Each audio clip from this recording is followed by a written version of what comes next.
आदाब, नमस्कार। The red mic में आपका स्वागत है। हमारे देश में महिलाओं के सम्मान की बहुत बात की जाती है। भारत माता की जय। देश को मां का दर्जा दिया जाता है। भारत मां के सम्मान में मर जाएंगे, मिट जाएंगे।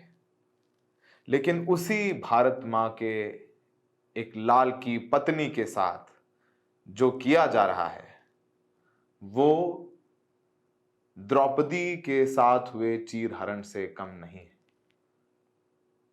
पर समस्या यह है कि द्रौपदी का चीरहरण करने वाले दुशासन, दुर्योधन, कौरवों को सजा मिली, लेकिन जो विनय नरवाल, लेफ्टिनेंट विनय नरवाल, नेवल ऑफिसर जिनकी हत्या की गई पहलगाम में, उनकी पत्नी हिमांशी के साथ जो किया जा रहा है, उनके साथ जो भद्दा व्यवहार, गंदा बर्ताव किया जा रहा है, घटिया बर्ताव किया जा रहा है, उन दुर्योधन और उन दुशासनों को सजा नहीं मिलेगी। बात इस बात की है,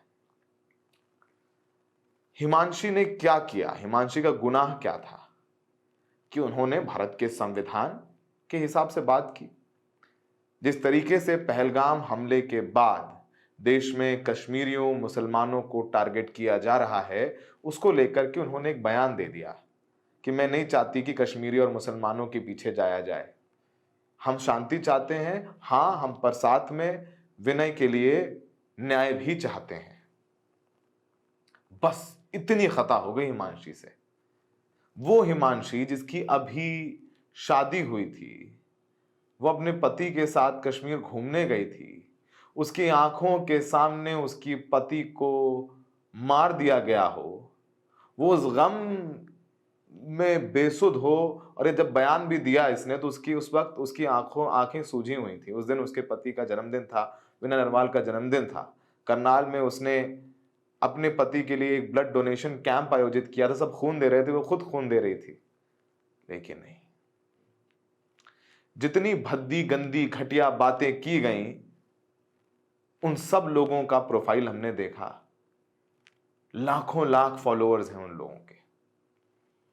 उन लोगों को केंद्र के मंत्री फॉलो करते हैं, सांसद फॉलो करते हैं, विधायक फॉलो करते हैं भारतीय जनता पार्टी के। संस्कारी पार्टी है बीजेपी। तो भारत माता की जय के नारे आप जाइए, बीजेपी की रैलियों में लगाए जाते हैं, हर जगह लगाए जाते हैं। और उसी भारत माता की उस बेटी के साथ ये किया जा रहा है। आपको हम कुछ ऐसे घटिया बयान दिखाते हैं, बहुत ज्यादा नहीं दिखा सकते क्योंकि खुद ही शर्मसार कर देने वाले हैं। एक बाला हैं जिनको देश के प्रधानमंत्री भी फॉलो करते हैं, एक्स पर तमाम केंद्रीय मंत्री, सांसद भी फॉलो करते हैं। वो लिखते हैं, सर्वधर्म संभाव वड़ा पाव अल्ट्रा पो max. Her husband's pant was pulled down to check if he is Hindu. Her husband was shot in front of her. Today she is asking not to target Muslims or Kashmiris. घटिया comment. एक प्रेम पांडे हैं, I know Himanshi, वो JNU की पढ़ी है, उसके कश्मीरी दोस्त थे, न जाने इतनी घटिया बात, कैरेक्टर असैसिनेशन, चरित्र हनन, हिंदुत्व नाइट नाम का हैंडल है, लाखों फॉलोअर्स हैं, दुश्मन मिले हजार, बीवी ना मिले हिमांशी नरवाल। मतलब सीमा ही नहीं है जितनी घटिया बातें हिमांशी के लिए कही गई हैं। उसके फोन नंबर्स वायरल किए गए, फोन्स पर मैसेजेस किए जा रहे हैं, इंस्टाग्राम पे मैसेजेस किए जा रहे हैं, एक्स पर, फेसबुक पर, जहां हिमांशी हैं उनका जीना दूभर हो गया है। क्या किया जाना चाहिए, नहीं किया जाना चाहिए, ये आप अपने आप से पूछिए। लेकिन कुछ लोग आकर के हिमांशी के लिए समर्थन में कुछ कह रहे हैं। टीएमसी सांसद महुआ मोइत्रा ने ट्वीट किया है। उन्होंने कहा है, उन्होंने राजनाथ सिंह को और डिफेंस मिनिस्ट्री को टैग किया है, क्योंकि रक्षा मंत्री हैं राजनाथ सिंह जी। उन्होंने लिखा है कि नेवल ऑफिसर की विधवा हुई क्योंकि लापरवाही सरकार की तरफ से हुई, क्योंकि पहलगाम में सुरक्षा नहीं थी। उस वजह से वो विधवा हुई, और उसके बाद ट्रोल्स हैं उस अधिकारी की विधवा को परेशान कर रहे हैं। Are you watching the fun और do you plan on doing something, यानी आप सिर्फ ये सब देखकर लुत्फ उठाते रहेंगे या फिर कोई कार्रवाई भी करेंगे। इस पूरे मामले में आपको बताएं कि NCW national commission for women की तरफ से बयान भी आया है, और उन्होंने जिस तरीके से ट्रोल किया जा रहा है, हिमांशी के साथ बदतमीजी कर रहे हैं, उस पर उन्होंने बयान जारी किया है। उन्होंने कहा है कि गलत हो रहा है, लेकिन कोई कार्रवाई करेंगे नेशनल कमीशन फॉर विमेन, ये नहीं लिखा। National commission for women in सब हैंडल्स जो कि आराम से मौजूद हैं, रोज लिख रहे हैं, इन सब के खिलाफ दिल्ली पुलिस से लेकर के जम्मू कश्मीर पुलिस से लेकर के तमिलनाडु पुलिस से लेकर के हर राज्य की पुलिस को मुकदमा करने के लिए कह सकती है। यह अधिकार है NCW को, नेशनल कमीशन फॉर विमेन, पर उन्होंने कार्रवाई के आदेश नहीं दिए, लेकिन हाँ अपना एक समर्थन पत्र जरूर दिया है हिमांशी को, और कहा है कि गलत हो रहा है उनके साथ। हम पढ़ देते हैं आपके लिए। जम्मू कश्मीर के पहलगाम में हुए आतंकी हमले में देश के अनेक नागरिकों की हत्या कर दी गई थी। इस हमले में अन्य लोगों के साथ लेफ्टिनेंट विनय नरवाल जी से उनका धर्म पूछकर उन्हें गोली मार दी गई थी। इस आतंकी हमले से पूरा देश आहत व क्रोधित है। लेफ्टिनेंट विजय नरवाल जी की मृत्यु के पश्चात उनकी पत्नी सुश्री हिमांशी नरवाल जी को उनके एक बयान के संदर्भ में सोशल मीडिया पर जिस प्रकार से निशाना बनाया जा रहा है, वो अत्यंत निंदनीय एवं दुर्भाग्यपूर्ण है। किसी महिला की वैचारिक अभिव्यक्ति या निजी जीवन को आधार बनाकर उसे ट्रोल करना किसी भी रूप में स्वीकार्य नहीं है।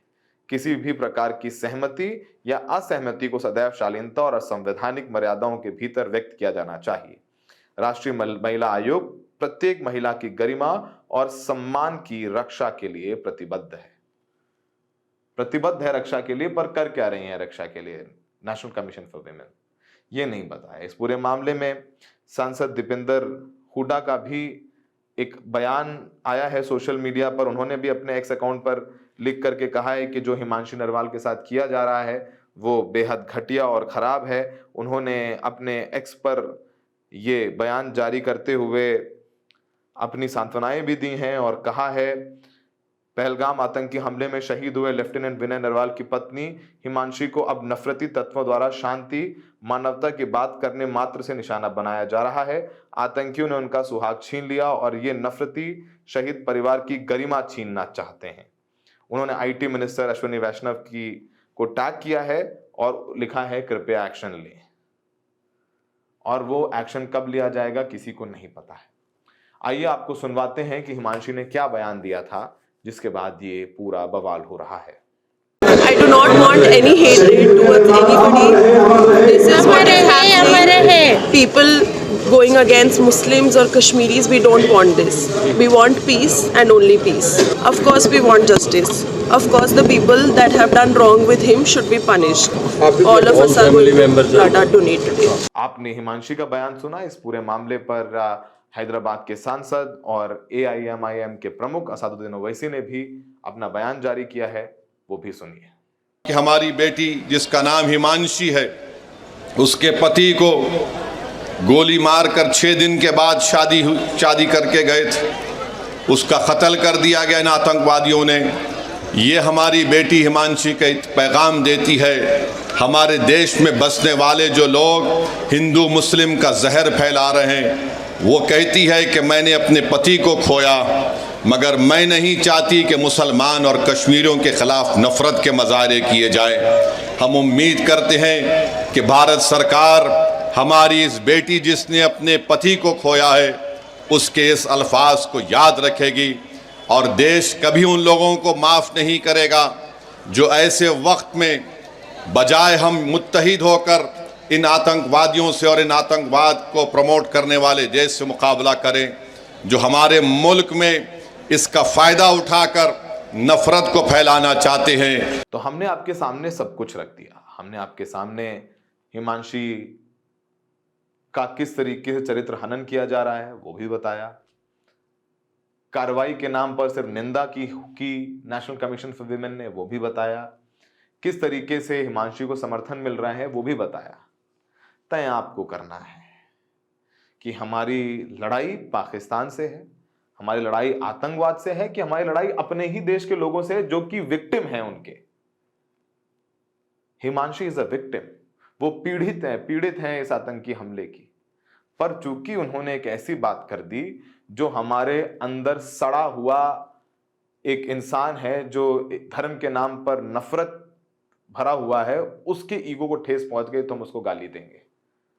जितने हैंडल्स हैं उनके परिवार का जरा एक बैकग्राउंड चेक करना चाहिए कि उनके कितने लोग, उनके भाई या वो खुद कभी आर्मी में सर्व करा है उन्होंने, या उनके परिवार के, उनके पिता, उनके छोटे भाई, उनके बच्चे फौज में जाना चाहते हैं, क्या तैयारी की, देश के लिए क्या कर रहे हैं, ईमानदारी से इनकम टैक्स भी भरते हैं कि नहीं भरते हैं, ये भी चेक करना चाहिए। सब फर्जी एक्स अकाउंट बना करके, मुखौटा ओढ़ करके किसी महिला का चरित्र हनन किया जाता है, वो आपके सामने है। और जब द्रौपदी का भी चीरहरण किया गया था तब भी करने वाले दुर्योधन और दुशासन थे, लेकिन उस सभा में गुरु द्रोणाचार्य भी थे, भीष्म पितामह भी थे, धृतराष्ट्र भी थे, लेकिन सबकी आंखें झुकी हुई थी, कोई द्रौपदी के लिए सामने नहीं आया। बात इतनी है, भले ही काल बदला हो, खंड बदला हो, वक्त बदला हो, लेकिन दुर्योधन दुशासन आज भी हैं, और मूक बने भीष्म, गुरु द्रोणाचार्य, धृतराष्ट्र आज भी हैं। महिलाओं के लिए कहने को तो बहुत सम्मान है, हमारे देश की राष्ट्रपति भी महिला हैं, द्रौपदी मुर्मू, लेकिन एक देश की महिला के साथ उसी देश में क्या होता है यह आपके सामने है। हमें देखने के लिए बहुत बहुत शुक्रिया।